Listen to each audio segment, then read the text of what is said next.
एक बार भागीरथ ने ब्रह्मा जी से पूछा, हे प्रभु, क्या पूर्वज और पिता के पाप और पुण्य का फल संतान को भुगतना पड़ता है? हाँ, ऐसा ही है। यह प्रकृति का अटूट नियम है और इस नियम से जो भली भांति परिचित है वह अपने जीवन में कभी भी दुष्कर्म नहीं करेगा, क्योंकि उसे भली भांति ज्ञात है कि उसके इन पापों की सजा उनके संतान के भविष्य को अंधेरे में धकेल देगी, और जो इन नियम से वंचित हैं वो स्वयं ही पाप कर्म करके अपनी संतान के भविष्य को अंधेरे में धकेल देते हैं।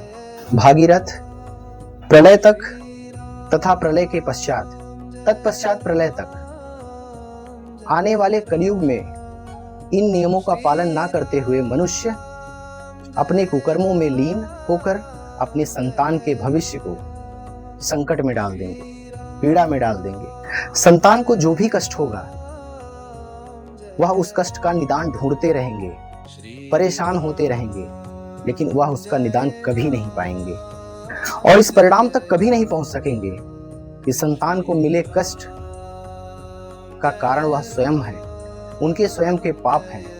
वह इस सच से हमेशा अनजान रहेंगे, ना ही कभी मानने को तैयार होंगे। और जो प्राणी इस नियम का ध्यान रखते हुए ज्ञान और बुद्धि से धर्म का पालन करेगा, उसकी संतान सदा खुशहाल की जिंदगी व्यतीत करेंगी।